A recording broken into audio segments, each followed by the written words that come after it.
The devastation wrought on the live entertainment sector, it's absolute. I don't think there's many other industries that would have been shut down as absolutely with so little support. I don't think we're going to be talking about anything approaching normal until 2022 is my instinct. The one thing we've all needed this year is a good laugh. And yet one of the industries most affected by lockdowns has been comedy.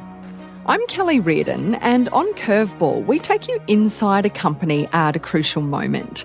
You get to peek under the hood to see how leaders react when the chips are down. Today, how the entertainment industry moved from live venues to lounge rooms. The country's biggest talent agent, Kevin Whyte, tells us how he kept the laughs coming.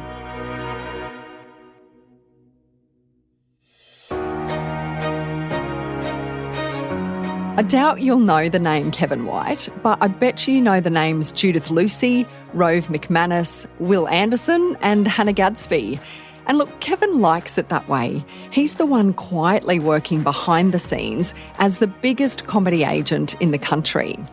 But with the shutdown of the Melbourne International Comedy Festival and the closure of most live venues in the country, Kevin Whyte's had to manage the entertainment industry's shift from stages to Zoom screens. So many arts workers fell foul of COVID lockdowns this year. Natalie's a sound engineer in one of Melbourne's biggest theatres. One of the hardest things has been the uncertainty of when we'll be allowed back into theatres. Around Australia, other industries have been able to slowly open up, which is fantastic. But for those of us in the arts, it's really hard to know when we'll be allowed back in a theatre with 1,000 people sitting next to each other watching a show. So how are performers faring now? And what's it been like for Kevin Whyte to tackle these challenges head-on with no rule book to follow? Kevin Whyte, welcome to Curveball. Hi, how are you? Good. Tell me the truth, though. What were the first words you uttered when you realised the Melbourne International Comedy Festival wasn't going ahead? Look, I could come up with an interesting version of it, but regrettably, these things tend to happen in slow motion. So when we see it in the press, it's, one day the Melbourne Comedy Festival is happening, the next day it's not, and it feels very sudden. But for the people, for myself and our team and our artists, for a number of weeks we were starting to see what was beginning to happen with COVID and what even just the practical aspects of COVID were, the fact that if you were in contact with someone that you had to go, hide in your basement for 2 weeks. That in and of itself, when you're dealing with shows that have thousands and thousands of people pouring through the doors, it doesn't give you a lot of confidence that you're going to get too far into a run, before you're going to become contacts and before either your cast or your team are going to kind of be sent home. So we felt like the jungle drums were kind of beating towards us, and we knew that we needed to get our house in order. What in kind of retrospect looks like a moment is often reduced to a whole lot of spreadsheets. Yeah. Which was working out what it was. Because I think one of the things that we wanted to be able to do was manage that impact, And was the initial planning about, say, reducing venue capacity and saying, look, we can't do the 1,000-seaters, but we can do a 200-seater? Or did you go straight to it's going to be a total shutdown? Back then, it was carnage at our doorstep. So the idea that we had any foresight that social distancing or the density quotients, there just wasn't the time frame for that to be implemented. The Comedy Festival was cancelled on a Friday, and the following Wednesday was the Melbourne Comedy Festival Gala, and the Wednesday after that was the opening of the festival. So it was about 10 days. So the idea of being able to kind of reorganise capacities, reorganise, the scheduling of shows, the Melbourne, if anyone's been to something like the Melbourne Comedy Festival or the Edinburgh Fringe Festival or any of those, density is almost the point.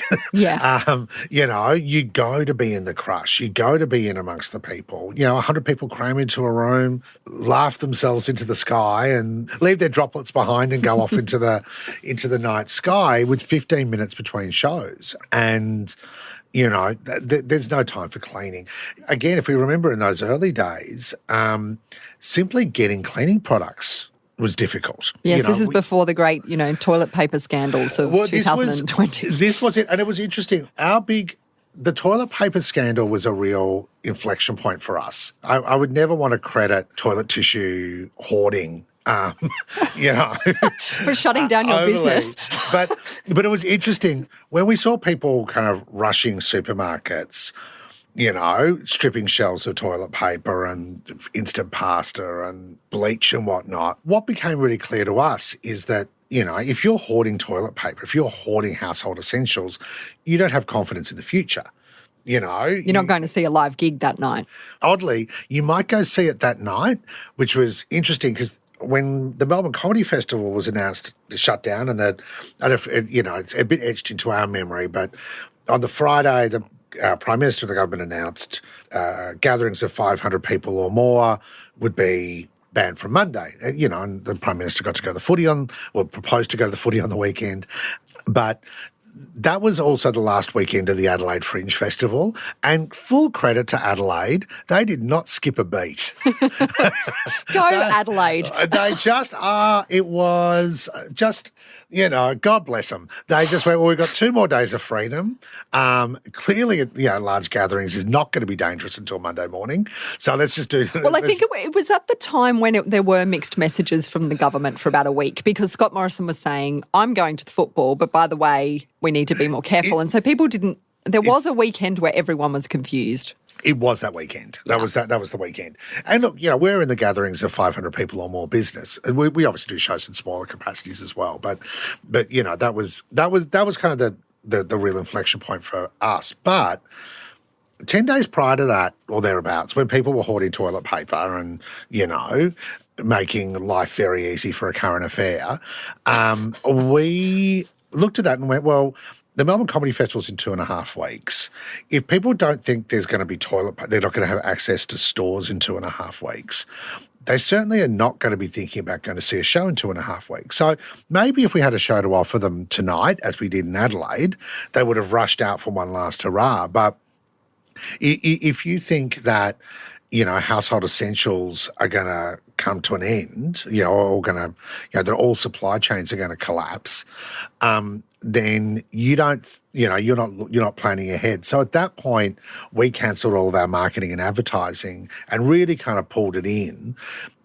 Because even if the festival was going to go ahead at that point, people were going to be making decisions on a day-by-day basis. They were not going to be looking a long way ahead. So we would be selling people tickets for tonight or maybe tomorrow night or the night after. But, usually, people when they go to see a show plan a little bit further ahead than 24 hours. That's an incredible amount of judgment you're having to do on the fly about the human psyche. So I'm 47. And I'm really glad I'm doing this at 47 rather than 37, because I think you do get kind of an accumulation of experiences to draw on. It certainly has made it a little bit easier for us to make some judgments, but also too, so my job's a mix. So I manage artists, mainly comedians. We produce touring shows, which is a risky business, and we make television programs for Australian broadcasters and around the world. So I've got a very varied job, but my kind of primary profession is being a manager, and that is all about that's all problem solving. It's 100% problem solving. So it's all about unpacking issues and kind of breaking them down to their component parts. So I think 30 years of solving problems for people does force that kind of brain on you over time. What about when everyone else is panicking? Like, were the artists calling you going, all the emceeing I'm doing is gone, the conferences I do, like it's not just the live comedy shows. A TV production might have been cancelled. Their ability to work for the next 6 months is down the toilet. What were you telling those artists that you manage? It's a mix. So that comes down to, in terms of the comedy festival part, kind of narrowly, I guess, initially, one of the things that we wanted to do was we knew that it was very likely that the festival was going to be cancelled. We didn't actually think it was going to be that day, but we thought it was going to be in the coming week. We thought that it was very likely that would happen. So we did budgets and projections, and were able to very clearly give every artist and our staff immediately, so cancel on the Friday, and by the end of that day, we were able to communicate to the artists. We had an email ready to go. We were able to tell them exactly what, I guess the financial consequences of the festival, basically what we were going to do, and we were able to kind of tell them where they stood right now. But there would have been a lot fewer zeros at the end of that statement that you gave them, knowing, if you're someone who does a large venue at the Melbourne International Comedy Festival, you're making anywhere from 50 to 100 grand out of that. The one thing I would never understate in anything about this year is the awful financial consequences for artists and the scores of people who depend on each artist for a living. The impact was horrific. These shows don't just come out of thin air, They're the culmination of months and months of work, There were television programs that were in production and people on set were getting very anxious. They didn't know how far they could go. There wasn't clear direction. Lockdowns were still a little bit further down the track. There was an incredible amount of uncertainty. There was an incredible amount of anxiety. People were really torn between wanting to do the right thing by the production and by the people they worked with, but also wanting to do the right thing by their health and their family's health, and also realising that there was a collective effort required here. So there was a lot of uncertainty in that early time. I wouldn't describe it as panic. So you were on a plane coming back from LA when this mysterious virus started to spread through the US. Can you describe for me what that flight was like and what you were doing on the plane? Look, it really was, it was like the Roaring '20s. We didn't know what was about to happen. So, on one level, intellectually, I was reading the paper and it looked like COVID had been through Seattle, Portland, San Francisco, all these places that we'd just been. It felt like, COVID had the same tour itinerary as us.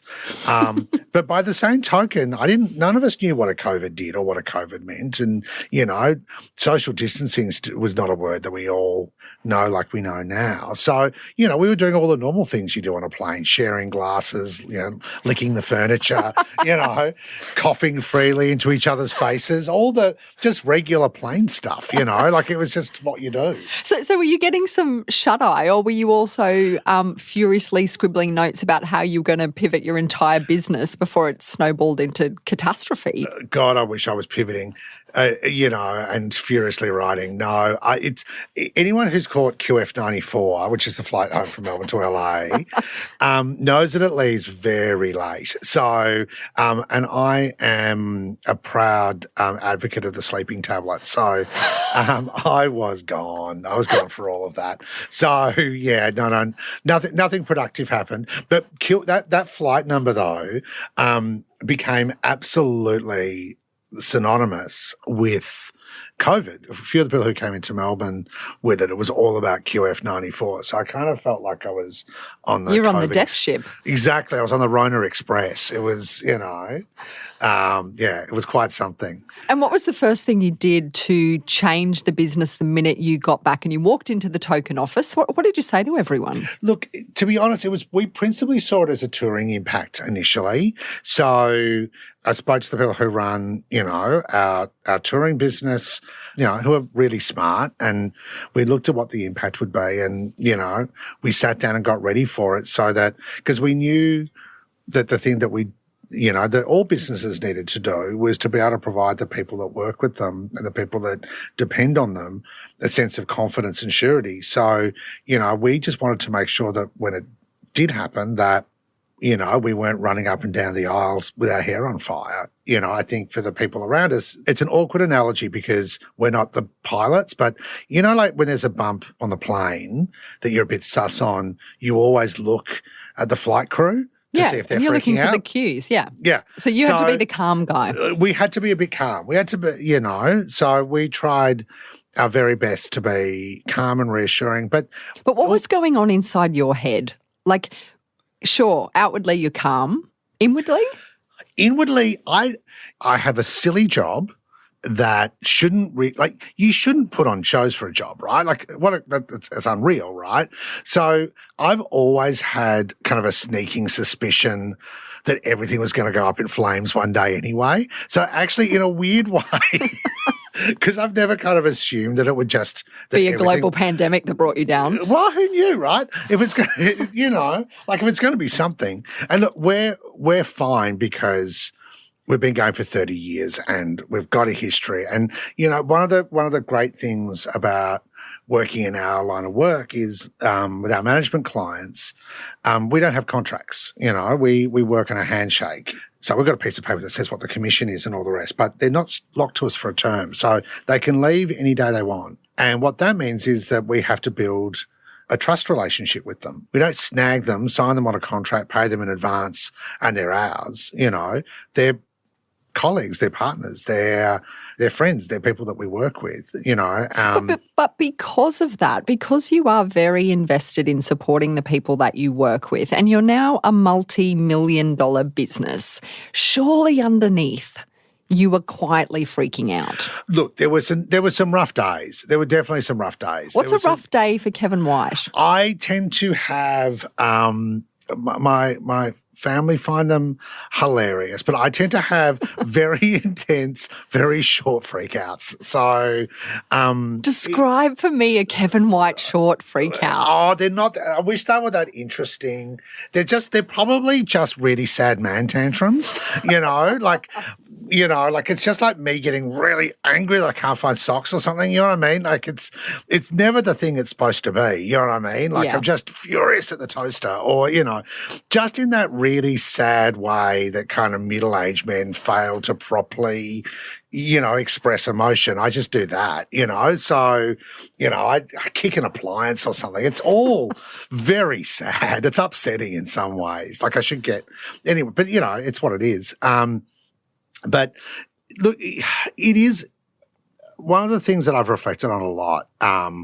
And I think it's one of the things that as an industry we need to look at as we come out of this is that I'm really glad for my sake that I'm doing this at 47, not 37, both in terms of resources, but in terms of experience. And I think there's a lot of great young businesses and kind of great young artists and great young people out there who have been have had their momentum stalled, and I'm a big believer in momentum. Like I don't have plans. Like my business has never been planned. Our growth has never been planned. We just get excited about the next thing and do it. And for the most part, our pace is set by our artists, not us. Like, a lot of our time we're playing catch up, trying to keep up with kind of incredibly creative, talented people. But I think we all need to be looking out for those younger companies in all of our industries, trying to make sure that we can kind of put some wind back behind them. One of the things I found really interesting that you did was, say, for example, Judith Lucy and Denise Scott doing their sort of wine time on a Sunday afternoon at 5 o'clock. Where were the ideas coming from to do those Zoom shows? It's hard to know where the ideas start because sometimes we'll often find ourselves telling our artists what we have to play with and they'll come up with the ideas. But the first one of them we did was with Anne Edmonds. She did a Helen Badu show. It was a live Zoom cast. We did it live from a green screen in our theatre in Collingwood. And we had literally thousands of people, all ticketed, they all paid, joining us online to watch this live event. And one of the things that was really exciting for us, and some of the things that will remain lessons that we'll take out of this experience, was that even though people weren't gathering in the same physical space, the fact that they were coming together kind of temporarily, or at least coming together at a time, that was meaningful to people. You could really tell because we had all their faces up on this giant screen, and there was not a dry eye in the house kind of amongst our team, because we could see that this really meant a lot to these people, and it certainly meant a lot to us. And for us, it kind of encapsulated a few things. One, that our audiences missed us as much as we missed them, but also that the idea of connection in a room, while actually, for what we do is the ultimate, there is also too something in bringing people together to gather in a time. And in a weird way, what we were doing was we were selling the most inconvenient part of linear television, because with these shows, if you were late, you just missed it. Like in the old days, when I tell my daughter that if I missed a TV show, it meant that I just never got to see it. That idea blows her mind. That's what we were kind of selling with this. And that was really interesting. And the one little sub-note, and the thing that I think we will keep on this, is that one of the things that we did notice when we were looking at the screen and we asked the audience a lot of questions because we'd never done it before, was that a substantial proportion of the people who were coming online to watch these shows were people who would never have been able to come and see us live. Because of economic circumstances, family circumstances, they lived in regional areas that maybe tours didn't normally go to. They were living with a disability. So what we realised out of this was that there's an accessibility opportunity with this that we're going to try and bring into our shows even beyond the pandemic, as an opportunity for people who wouldn't normally be able to engage in a live experience to kind of join us in what we're kind of calling a digital balcony. So let's talk about some of the things that you did to pivot the business when you're struck with this huge curveball. How did you take those comedy shows that were planned for Melbourne and turn them into TV specials? But before lockdowns were in place, we started conversations with TV networks, and it was ultimately ended up being with Stan, the streaming service, to create a show that ended up being called the Lockdown Comedy Festival. And the idea of this was to try and make sure that some of the creative energy that had gone into creating the comedy festival shows got some opportunity to be released and realised, and also too, an opportunity to try and get some money in people's pockets. So we created this idea of the Lockdown Comedy Festival. And with the Lockdown Comedy Festival, performers who are going to appear in the Melbourne Comedy Festival, I'm trying to see how many times I can say the word festival in one paragraph. I'm turning this into a tongue twister. We invited them to record something in their own home, but we really left it open for them to interpret how they did that. And our production team at Guesswork Television, which is our television business,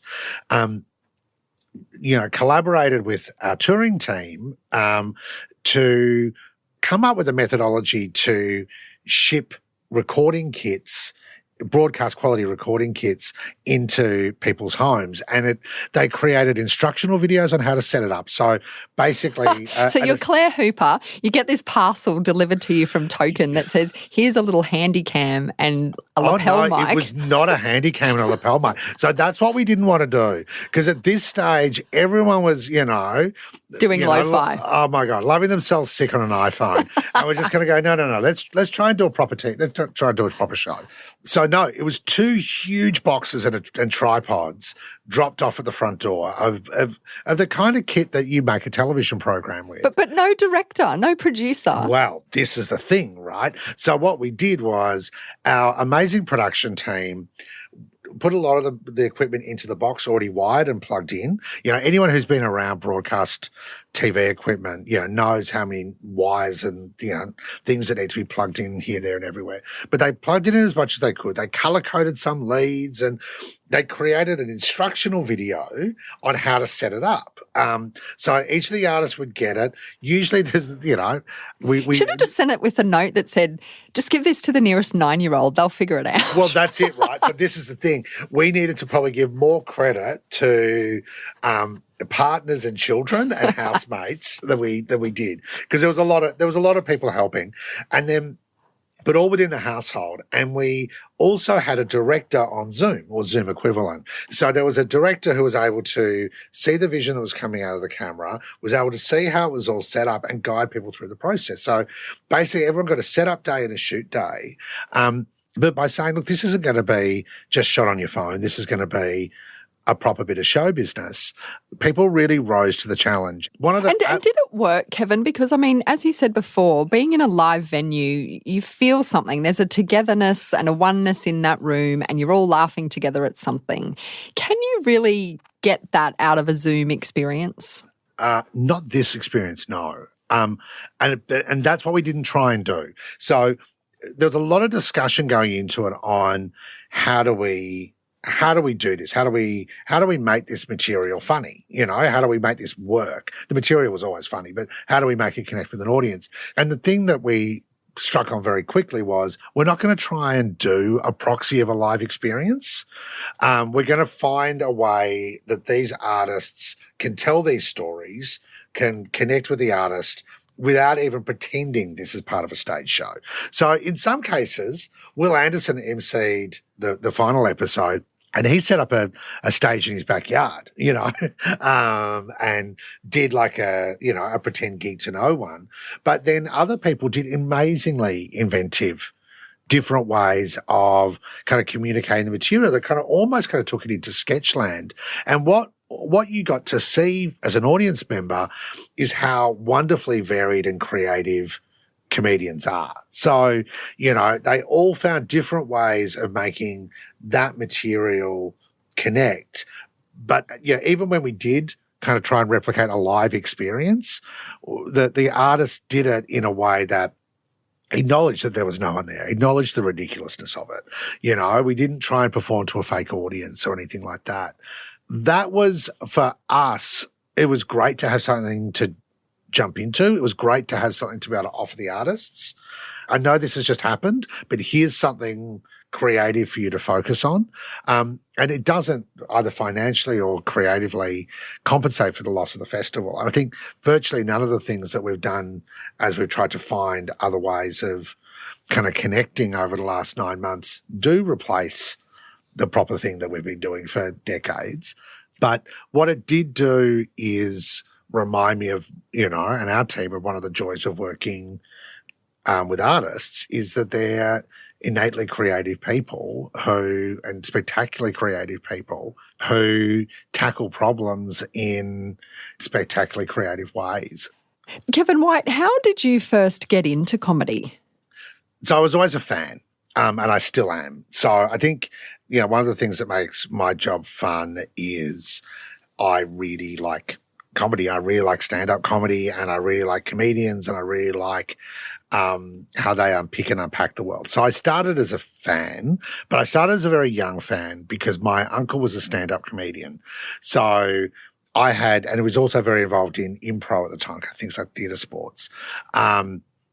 So as a 14-year-old living in suburban Melbourne, I remember getting the first Melbourne Comedy Festival program and in 1987 and, standing on the platform, train platform going to school.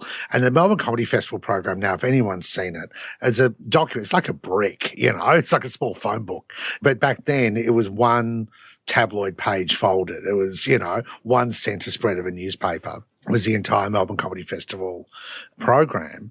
But my uncle died in a car accident when I was later that year. So he performed in the first Melbourne Comedy Festival and then wasn't subsequently. But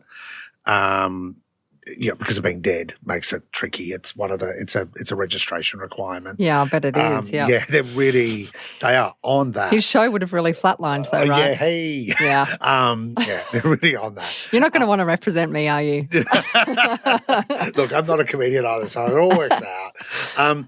But what that meant was, for me, I could get into, because most of the cool comedy happened then at places like the Prince Patrick Hotel and the Espy in Melbourne and the Last Laugh in Melbourne, which is long gone now, but was an amazing seminal venue where my Uncle Brian used to work as a waiter. So, and so I could get into those venues and could, go and see things. So as a kind of a teenage comedy fan who also really looked up to their uncle, and, one of the kind of silver linings is that there's an award, or actually it should be better described as a grant, called the Moosehead Award, which is named after my uncle, which is still the official closing night of the Melbourne Comedy Festival. Right. And do people know that? That he's my uncle? Yeah. Some people do. I don't know. I don't clearly don't keep it a secret. It'll be a weird thing to kind of lie about. But I very much think that people in my job should stay behind the scenes. I really do think there's a reason.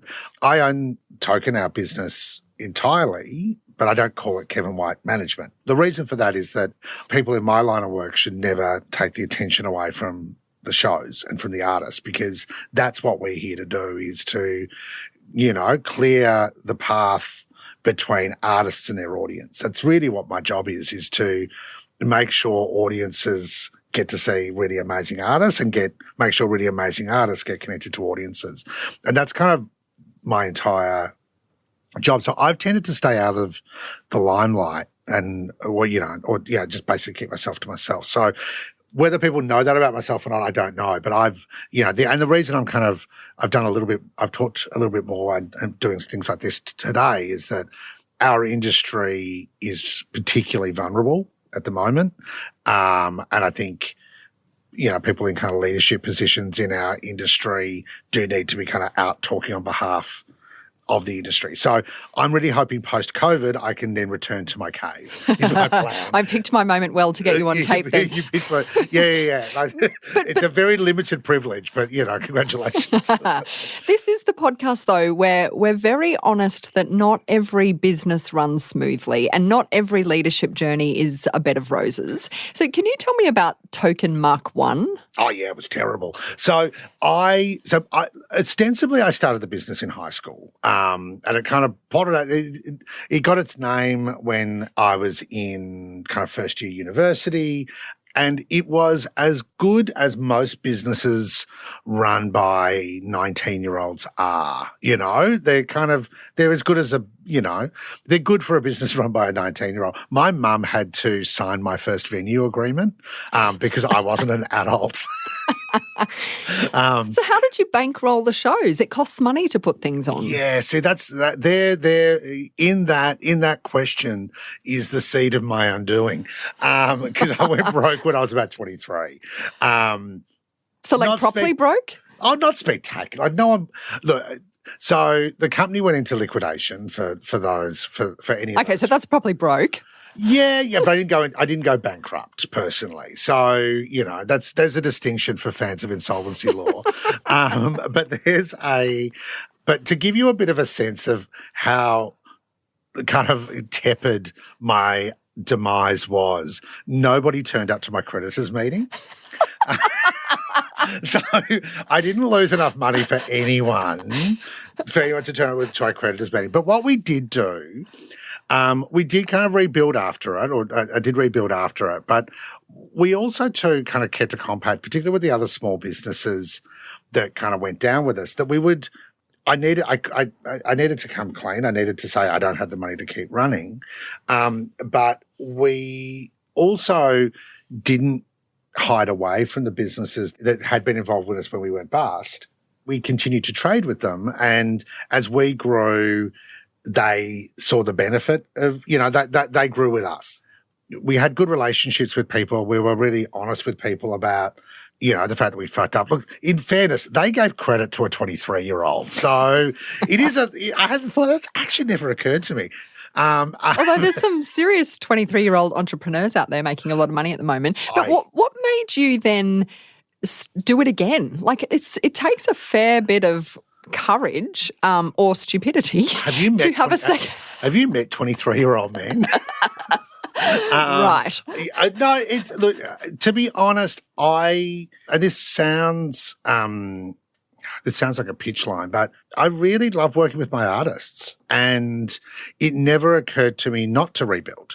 It just, I don't think I thought about not brushing myself off and getting back into it. Was there a trust issue? Because I think not long later was when you teamed up with Rove McManus to kind of help out with his television production company. Yeah, we didn't. None of our artists lost any money. We were really.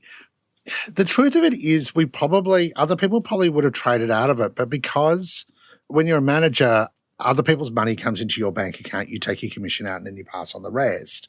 And the idea of putting that at risk, was an awful prospect for us. So we called time and our artists were free and clear. So no artists lost any money. And as I say, the creditors that we did have, none of them were furious enough to turn up to the creditors meeting and demand blood. And we continued to work with all of them. And, they all did much more business with us than we lost. And in some cases, we paid them back, subsequently in other ways.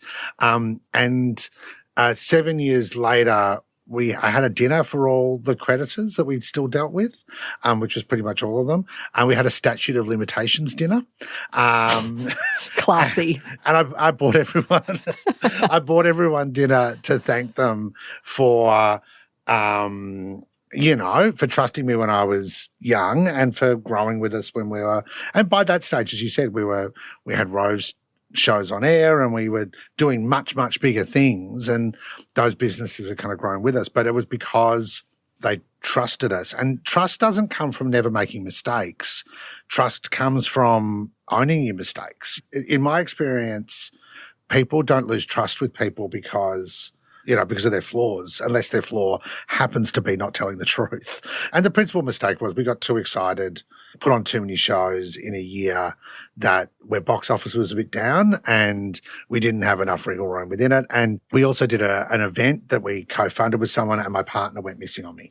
That cost me about kind of $70,000, which as a 23-year-old, that was that was all of the money. And can you tell me where you got your business acumen? Because to my knowledge, you haven't been to university. You've already had a go at 23 and had a few knocks. What about learning the business and the legal side and all the things you have to understand about contracts? We've been joking recently. We got a liquor license. We've got a little theatre in our office downstairs, and I had to get a liquor license. And we've been joking that I'm going to start putting after my name on my email signature, Kevin Whyte, VCE, RSA, because I had to get my responsible service of alcohol certificate.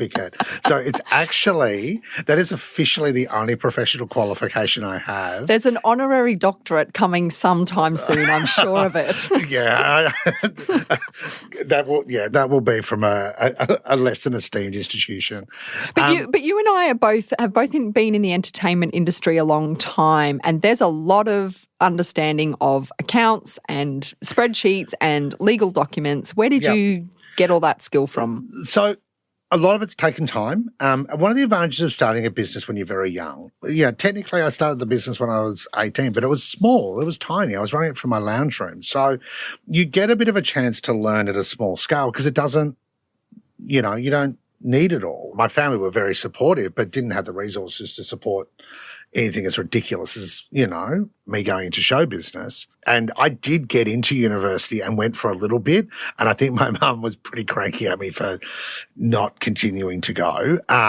So she certainly wasn't going to support that either. But back then you could access unemployment benefits a lot more easily. It's actually, this is a segue, but it's a really interesting one where, I look at a lot of the artists in my generation, and a lot of them were on the dole, and a lot of the managers, including me, were on the dole.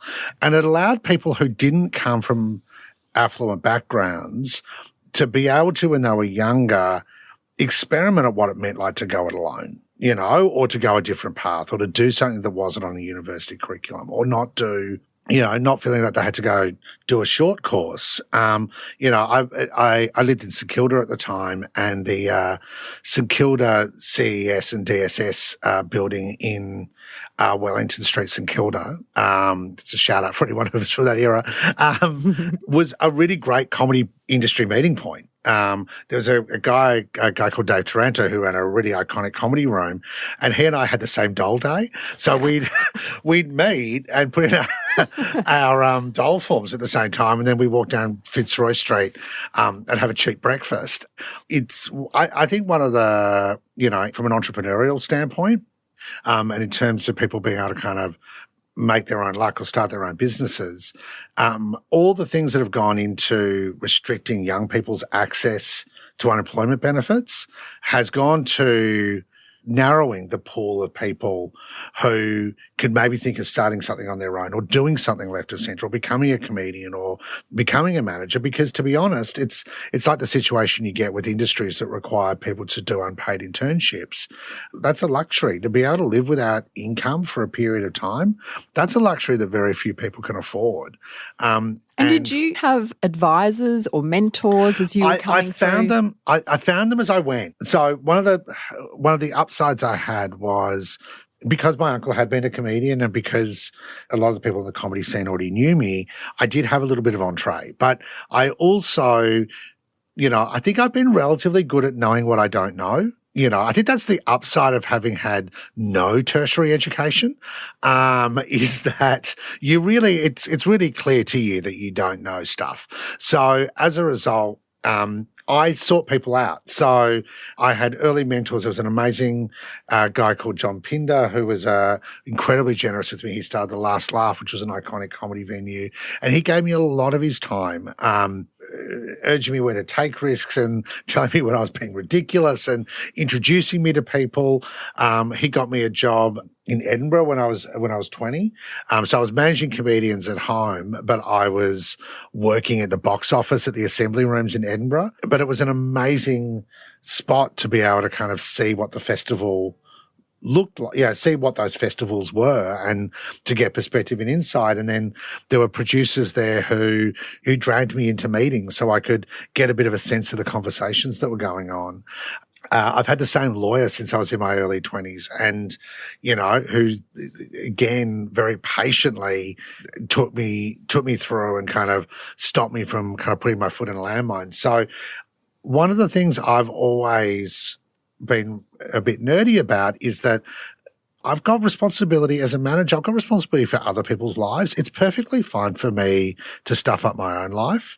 But when you take responsibility for someone else's career and someone else's future and someone else's ideas, you need to take it really, really seriously. And so I've always taken it really seriously. So as I've hit a problem, I've tried to find the best person to give me advice. I've always paid for advice. Part of the reason my company's name Token is partly I didn't want to put my name on the front, but also too, as a 20-year-old, it was much easier for people to think I worked at Token than I owned it.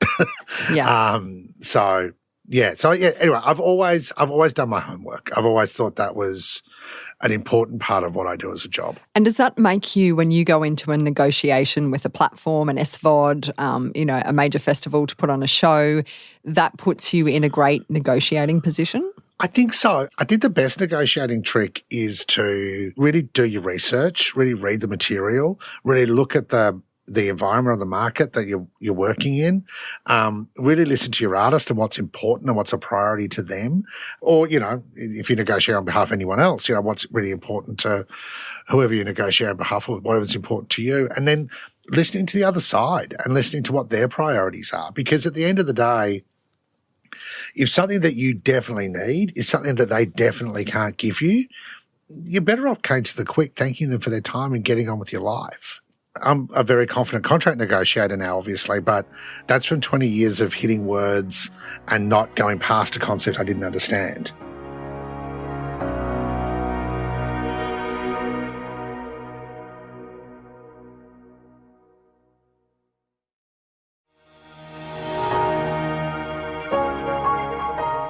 I'm Kelly Reardon, and this is Curveball, the podcast where we take you inside the mind of the country's brightest leaders. If you've laughed at a live gig, a TV comedy show, or an Australian comics Netflix special, chances are Kevin Whyte's had a hand in it somewhere. And when you're the boss of hundreds of entertainers and agents and creatives, pretty much everything that lands on your desk is a curveball. One of the things about not having a real job is that it's precarious and risky, and you learn how to, read tea leaves. Like, your podcast series is about curveballs, and one of the things about our line of work is that it's a constant series of them, both good and bad. Artists give us extraordinary shows. Hannah Gadsby's Nanette is a curveball, the runaway success of Rove's show when I was 26 and his manager was a curveball. You end up being quite good at reading tea leaves. Getting someone to go to a live show, requires, a lot of persuasion and confidence. People will quite easily part with their money, but they won't as readily part with their time. Kevin, I want to talk about Hannah Gadsby because I think there's so many interesting lessons on persistence and playing the long game and taking risks here. She'd been around in Australia a long time, but kind of was always the bridesmaid type. And then after some quieter time and you guys hot housing the concept, she comes out with Nanette, and it's exquisite, it's fresh. Can you tell me about the development phase for that project? Well, I think it comes back to why we're managers. We're obviously extraordinarily proud of Hannah and the things she's done and the way Nanette's shifted and changed conversations and the doors it's opened for other Australian comedians and the huge global success and reach that's given Hannah and also to us as well. Like, we benefited from that. But I would be just as proud of Hannah had Nanette just been another great Hannah Gadsby show. Every artist that we manage, at some point, we saw them on stage and we couldn't bear the idea of not working with them. We are really in the professional FOMO business, I've just realised. So we took on Hannah because she's an extraordinary writer, an exquisite performer. She's someone who sees the world differently. And we have a lot of artists like that. And some of them will go on to be, spectacularly successful in the way that Hannah and others have. But others will continue to, delight us with amazing shows, and we'll have audiences that, for whom they're really special to. Hannah was already a successful comedian. She could sell out pretty big rooms. She had a good life living on just doing kind of live comedy and television. And for the audience, her audience, she was everything to them, So they loved seeing a Hannah Gadsby show every year. And for that, I don't know what it was. I'm not great at remembering numbers, but, say for 20 or 30,000 people in Australia at any one time, a Hannah Gadsby show was an absolute highlight of the year. And that's an amazing, that in and of itself is an extraordinary contribution. That for 20 or 30,000 people in a year, or for any number of people, that spending an hour in your company is really meaningful to them is kind of cool. Yeah, it is cool, but it's also interesting to me. I mean, Hannah really had something to say with this show. It's a sort of a hybrid performance in a way, somewhere between sort of stand-up and a TED Talk, if you like. But I'm interested in how it was hothoused. Like, how do you incubate a show like that? Did you know what you were sitting on, or was it a total surprise to all of you when it became this international sensation? So we knew it was a special show. We knew it was a really great Hannah show. And we also knew it was a very personally challenging show for her. So we have, and this is similar for most of our shows, we've got a theatre in our office. Our office is in Easy Street in Collingwood, and we've got a 90-seat theatre downstairs called the Easy Street Concert Hall. And Nanette started there, as most of our artist shows do. With the trial show, we have a comp audience in our little 90-seat theatre downstairs, and it gives the artist a chance to get the material out of their head and, to feel what it feels like in front of an audience and see what's funny, basically. In the case of Nanette, Hannah bought a whole lot of ideas on system cards and juggled them in different orders and basically read the ideas out to try and find the show. And we could tell from the absolute get-go that she was trying to do something different to what she'd done in the past.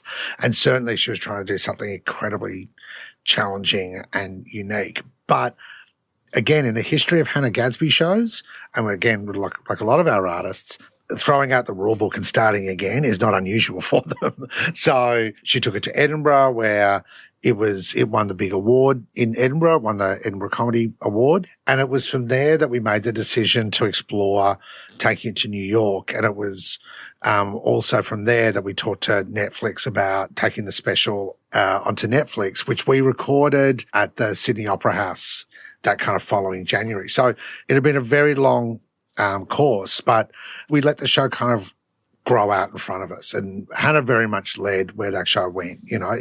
We can have commercial views, but particularly with a show as personal as that, it's about where the artist wants to take it. And the idea of taking it to New York, which was really the stepping stone to kind of going out on Netflix and going to the world, was a risk that Hannah was prepared to take. No doubt the world is changing with these global streaming giants, and what that's meant for artists like Hannah and others, Josh Thomas, etc. With local content quotas, should they be strengthened, and not just for the domestic free-for-air TV stations, but for those global players like Stan, Netflix, Hulu? I think it's a decision that Australia has to make. Personally, someone who produces Australian television programs unsurprisingly thinks that quotas are important. There's two ways we can view the television industry and the film industry in Australia. One is the tradies worldview. You know, there's television and film is a big employer. You know, people could, you know, look at the budgets for a television show and they're surprised when they realise that the vast majority of the money goes to people doing basically trades. People operating cameras, operating lights, building sets, you know, makeup, hair, costume, all those kinds of things. You know, there's a huge phalanx of craftspeople who work on our shows. And that's where most of the money goes. Like when you spend money on a TV show, you're spending money on people. And that's one of the messages that I think we don't get out as effectively, is that a lot of people, you know, depend on the television industry for jobs. And it's not just artists. But that is reductionist in a lot of ways, because that leads to the idea that then the best thing for us to do, and it was, you know, I think there was $850 million committed to the arts, apparently, in a COVID response, and $400 million of it, as I understand, I probably need to check my own record here, but about $400 million of it is in incentives to attract international productions to shoot here instead. And there is around the world, Canada does a lot, you know, an awful lot of your favorite American shows are shot in Vancouver. And, you know, within America, states like Georgia and Atlanta, an awful lot of shows are shot in Atlanta rather than Los Angeles. There's a market for kind of tax incentives, for ways of kind of encouraging production in order to kind of get that employment happening. And that $400 million is going to that. And that will create an enormous amount of jobs. And it's great from that respect. But what happens is when someone offers a slightly more attractive tax incentive, or when our dollar goes up, which is prone to do because of our, you know, skill set in selling commodities to the world, then that money just disappears. It goes, you know, it comes and goes, you know.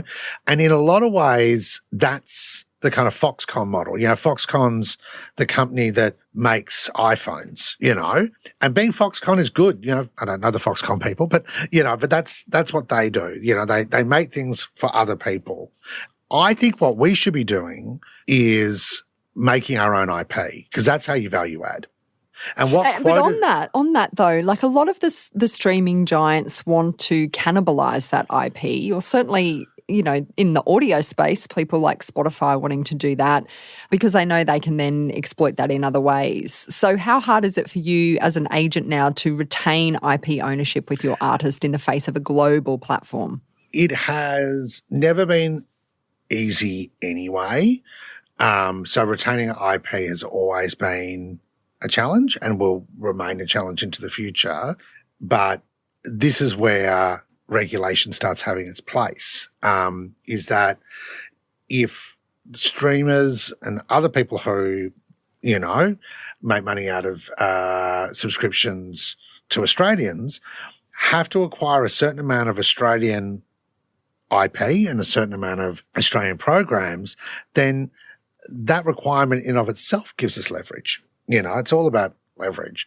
But what I think is critical for us as a country and as an industry, and I think this quota question is kind of a microcosm of something that we could be doing better as a country, which is that why would we make someone else's stuff when we can make our own stuff? When it's our IP, you know, Hannah's success as a stand-up, you know, she brings that profile back here and is able to create things here for the world, you know. Is that hard, though, in terms of the global marketplace that exists now? Because, say, a Kath and Kim television show works brilliantly in Australia, but it doesn't work in America. The British don't get it. So is it hard to say we should make Australian content by Australians that works for Australians but also works for a global market?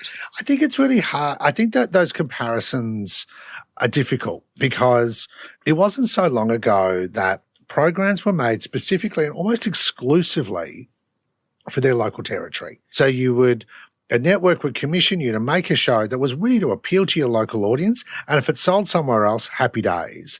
Those shows were never designed to be global shows. They were designed, you know, you look at a show like Kath and Kim, which is a great show, But it reflected Australian suburbia, and people around, I know people in the States who love it. It's on Netflix now. It's come up on quite a few of my phone calls as people are kind of discovering it.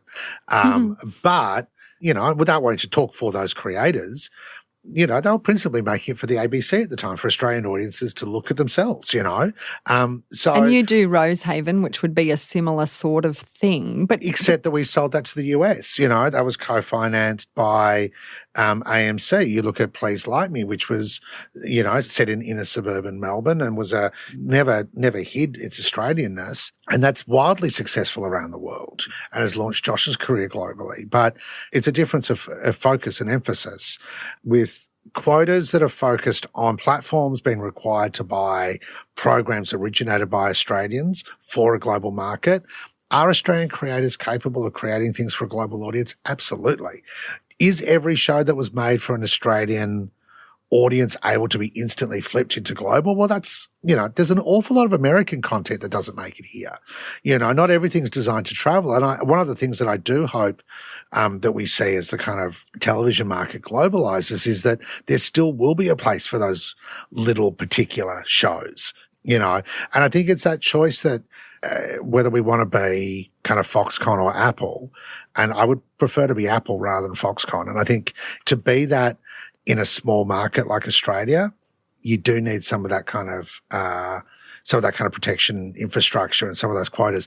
The other thing that's worth mentioning is we're going to get, as much as, there's always an international market in tax credits for attracting production, there's also quotas going up in the EU, quotas going up in Canada, quotas going up in other parts of the world. So we are also going to run into an issue where other smaller jurisdictions are going to have quotas, and we won't. So that in and of itself creates an incentive.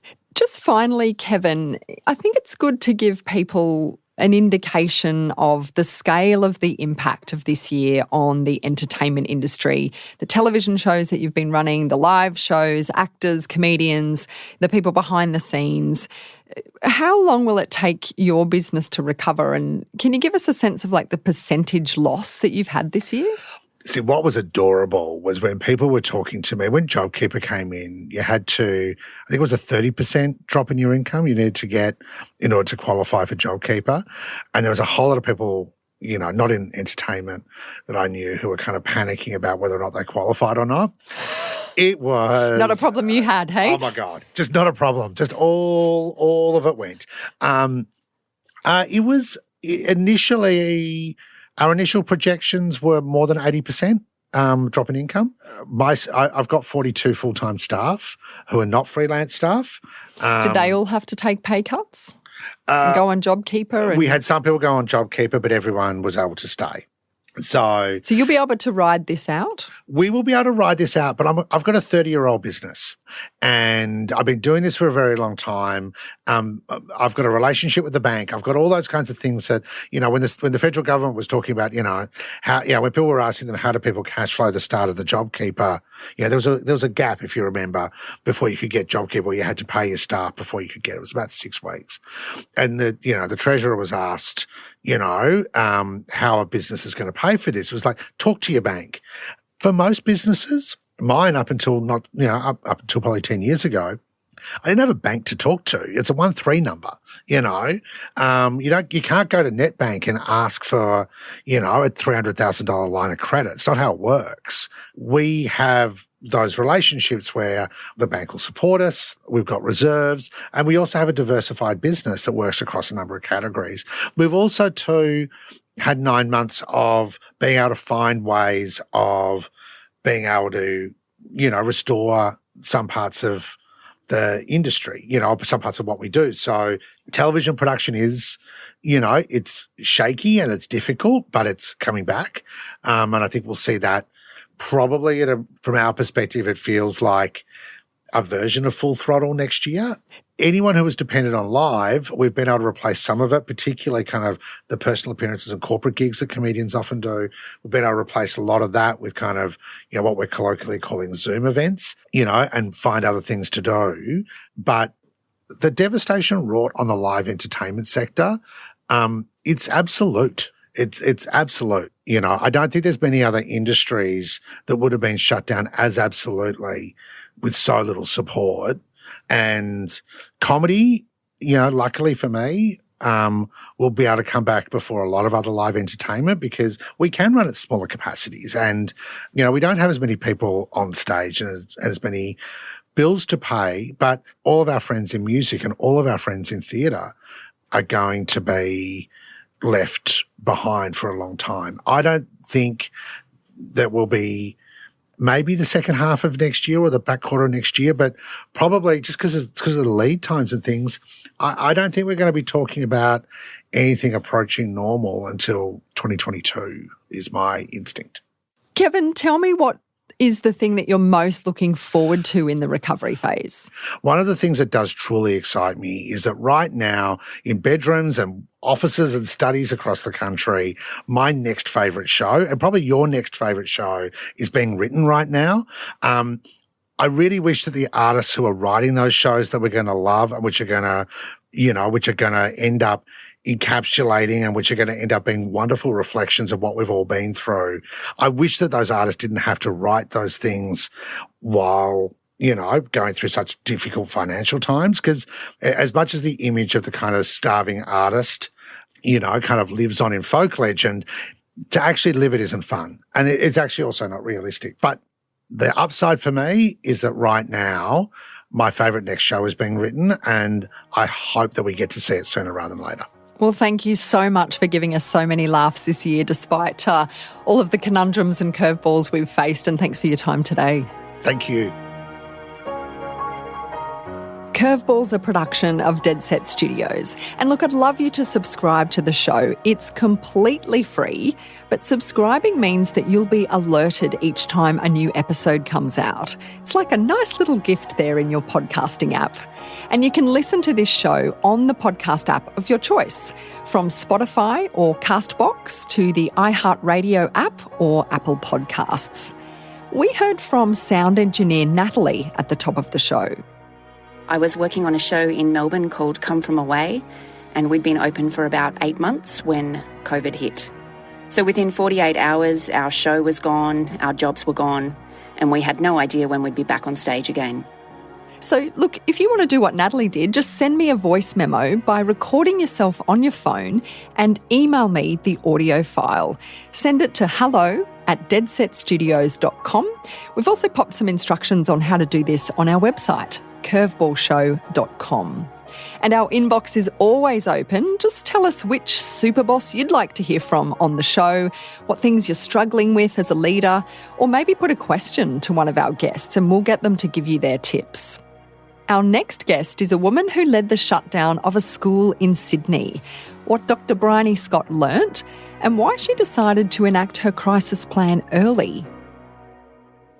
I was already watching quite acutely as to what was going to happen and what their ramifications were. And then by the time our first international student, while she was in the air, the announcement came that these students from China in particular had to go into quarantine. Make sure you're subscribed to Curveball to hear what it was like for the school principals of Australia to have this switch to remote learning. A huge thanks to the awesome women who jumped in to help me make this episode in record time, Rachel Fountain and Hannah Kinder. I'm Kelly Reardon.